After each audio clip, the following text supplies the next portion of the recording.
आपको क्या लगता है जियोपॉलिटिक्स सिर्फ एक ही दिन का खेल है? तो आप गलत हैं, क्योंकि बांग्लादेश में असली खेल तो भारत ने शुरू कर दिया है। तो वहीं यूनाइटेड नेशन को भी कहना पड़ गया है, भारत की बात माननी पड़ेगी। साथ ही जो ब्रिटेन कल तक भारत के साथ फ्री ट्रेड एग्रीमेंट करने के लिए उतावला दिख रहा था, आज भारत पर वो बैन लगाने की बात कह चुका है। तो रूस ने भारत से कह दिया है कि तिब्बत में वो भारत के साथ चलेगा। इन्हीं अपडेट की शुरुआत करें, जहां बांग्लादेश में लगातार हिंदुओं पर अत्याचार बढ़ते जा रहे हैं, तो उसको भारत की एक फटकार ने अर्श से फर्श पर ला दिया है। क्योंकि जो यूनाइटेड नेशन मानवाधिकारों की दुहाइयां देने में सबसे आगे दिखता था, उसने 3 से 4 दिन चुप रहने के बाद अपना मुंह खोल दिया है। उसने खुलकर हिंदुओं और वहां रह रहे अल्पसंख्यकों को लेकर आवाज उठाई है। वैसे यूनाइटेड नेशन बात सुनता भी नहीं। अगर इजराइल ने हिंदुओं के समर्थन में खुलकर ये बात नहीं कही होती, क्योंकि हाल ही में इसको लेकर भारत में इजराइल के एम्बेसडर हैं, उन्होंने इस मुद्दे पर इंटरनेशनली मुद्दा उठाया था। फिर प्रधानमंत्री नरेंद्र मोदी ने भी अपने ट्वीट में सख्त संदेश बांग्लादेश की नई सरकार को दे दिया। तब जाकर यूनाइटेड नेशन ने अपना मुंह खोला, वरना वो कश्मीर के ऊपर कहीं जाता भी नहीं। खास बात तो ये देखिए, बॉलीवुड की तरफ से अभी तक कोई भी ऐसा स्ट्रॉन्ग स्टेटमेंट देखने को नहीं मिला है। इसके अलावा बांग्लादेश में हिंदू समुदाय के लोगों ने भी अपना मोर्चा संभाल लिया है और दंगाइयों से 1-on-1 करने में लगे हुए हैं। मतलब अब बांग्लादेशी हिंदुओं ने ये ठान लिया है कि ये हमारा भी देश है, हमको ऐसे ही कोई नहीं निकाल सकता।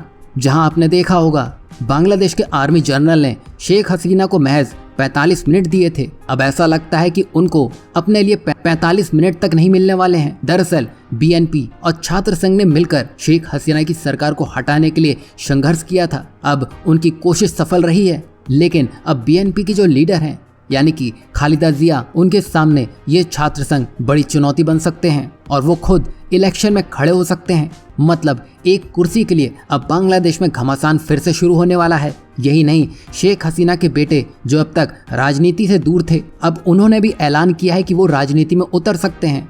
अब ये कितना सच है कितना झूठ, ये तो आने वाले वक्त में पता चलेगा।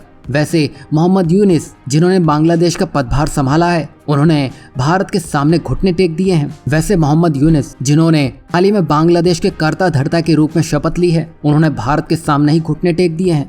क्योंकि यहाँ आप बिजनेस स्टैंडर्ड की रिपोर्ट देख सकते हैं। उन्होंने अपने सपोर्टर्स से ये साफ कहा है कि जल्द से जल्द हिंदुओं पर हो रही हिंसा को रोकें, वरना मैं अपना इस्तीफा दे दूंगा। मतलब यहाँ उनका कुर्सी में बैठना नहीं हुआ और इस्तीफे की बात शुरू हो चुकी है। आप देख सकते हैं, भारत से पंगे लेना हर किसी के बस की नहीं।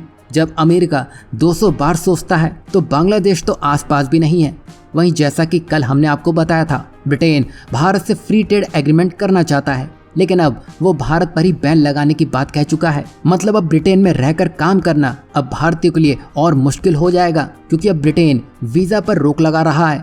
जहां एक तरफ जर्मनी अपने प्रोटोकॉल तोड़कर नई पॉलिसी बनाने में लगा है, ताकि वहां जॉब्स और वहां रहना भारतीयों के लिए आसान हो सके, और ब्रिटेन इसके उलट ये सब कुछ बंद करने जा रहा है। असल में ब्रिटेन ये चाहता है कि वहां कम से कम विदेशी लोग रहें, इसलिए वो उन लोगों के लिए नियम बना रहा है जो ब्रिटेन में काम करने के लिए जाते हैं, खासकर जो आईटी, टेलीकॉम और इंजीनियरिंग सेक्टर में काम करते हैं। यही नहीं, ब्रिटिश सरकार ने स्वास्थ्य कर्मचारियों के परिवार को साथ लाने की शर्त इतनी कड़ी कर दी है कि आवेदन करने वालों की संख्या 81% की भारी गिरावट आ चुकी है, और इसको लेकर अब हजारों भारतीय परिवार अब भी इंतजार में हैं। यही नहीं, अब वहां पर जो पढ़ाई करने वाले छात्र हैं, उनके लिए भी ये हालात अच्छे नहीं होंगे।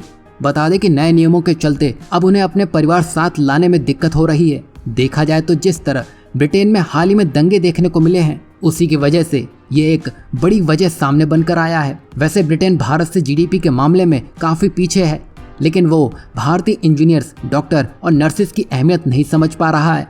वैसे अब ऐसा लगता है कि ब्रिटेन को अब भारतीय टेक्नीशियंस, इंजीनियर की आवश्यकता नहीं है। उनके पास पहले से ही ब्रिटेन को स्टोन एज में ले जाने के लिए पर्याप्त शरणार्थी पहले से ही भरे पड़े हैं, जो अब दंगाइयों में बदल चुके हैं। इसमें आपका क्या कहना है? ब्रिटेन को सही समय पर सही फैसले ले लेने चाहिए, या वो भारत और भारतीयों को रोककर अपनी मुश्किलें और बढ़ा लेगा? वहीं नेक्स्ट अपडेट की बात करें तो ये रूस से निकल के आ रही है, जो ऐसा लगता है कि अब वो भारत के नक्शे कदम पर चलने को तैयार है। दरअसल तिब्बत के धर्मगुरु यानी कि दलाई लामा का 79वां जन्मदिन दुनिया भर में धूमधाम से मनाया गया, लेकिन यहाँ पर चीनी सरकार तिब्बत के लोगों को दलाई लामा से दूर रखने की हर संभव कोशिश कर रही है, और ये एक राजनीतिक खेल बन चुका है।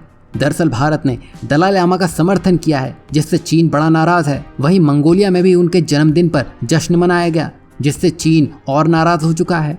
अब ये तो कुछ भी नहीं, यहाँ पर अब रूस की एंट्री हो चुकी है, जिसमें रूस ने मंगोलिया में दलाई लामा के जन्मदिन के जश्न पर हिस्सा लिया, जिससे चीन अब आंख बबूला हो चुका है।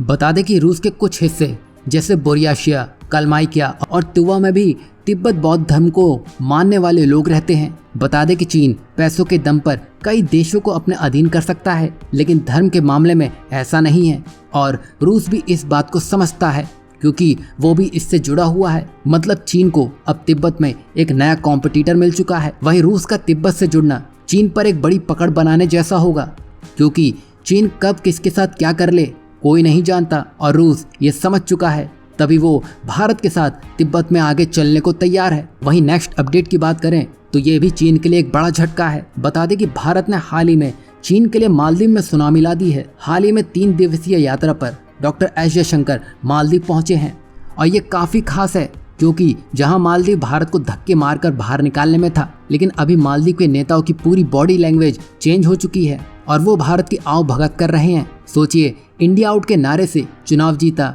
और अब भारत के लिए रेड कारपेट बिछा दिया गया है। और इस दौरान दोनों देशों के नेताओं ने सुरक्षा, व्यापार और डिजिटल सहयोग पर चर्चा की है।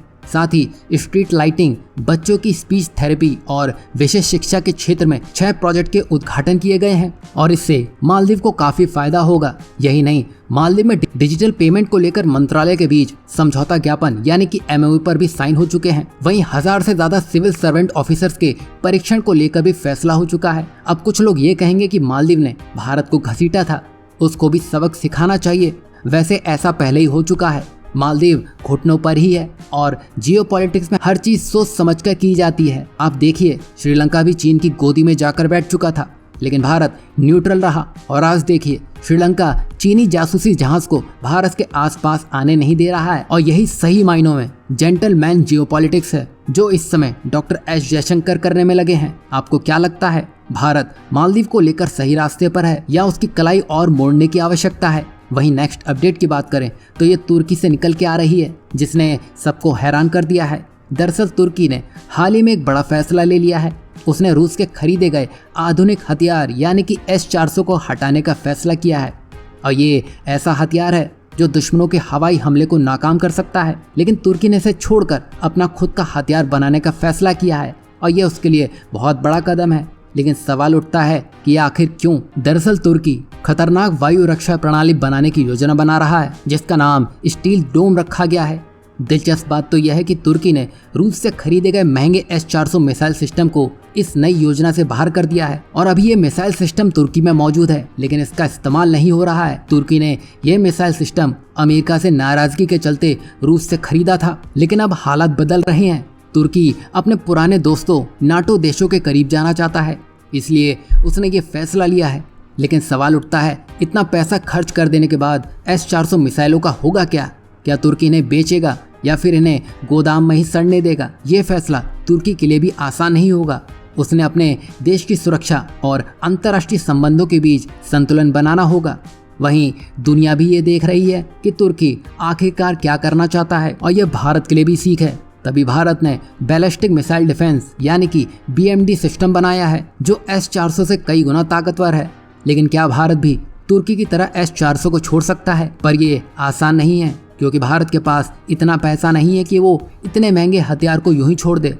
ये फैसला करना काफी मुश्किल होगा। देखना यह है कि रूस इस मामले को कैसे संभालता है, क्योंकि S-400 को लेकर अब दुनिया भर में यही माहौल बनाया जा रहा है। अब ये पूरा मामला दिखाता है कि हथियारों की दुनिया कितनी जटिल हो रखी है और हर देश को अपनी सुरक्षा के लिए क्या करना चाहिए, ये फैसला बहुत सोच समझ कर लेना पड़ता है। वैसे पाकिस्तान या भारत क्या तुर्की के बेकार पड़े रूसी S-400 मिसाइल डिफेंस सिस्टम को खरीदेंगे? क्योंकि फोर्ब्स की एक रिपोर्ट में तो कुछ ऐसा ही कहा जा रहा है। वैसे भारत का तो पता नहीं, पर पाकिस्तान इसमें पहले रुचि दिखा चुका था और ऐसा इसलिए भी क्योंकि S-400 पहले से ही भारत के पास है। अगर पाकिस्तान के पास भी ये मिसाइल सिस्टम हो तो वो इस सिस्टम के बारे में अच्छी तरह जान पाएगा और उसका मुकाबला करने की तैयारी कर सकेगा। लेकिन तुर्की ने अभी तक किसी को भी ये मिसाइल बेचने से मना कर दिया है। वैसे पाकिस्तान की इतनी हैसियत भी नहीं है कि वो इसे खरीद सके। ऐसा होता भी है तो अमेरिका उसके पीछे गर्म सलिया लेकर पड़ सकता है। वैसे आपका इस बारे में क्या कहना है? क्या भारत को S-400 के साथ ही रहना चाहिए या अपने BMD प्रोजेक्ट को और मजबूत बनाना चाहिए?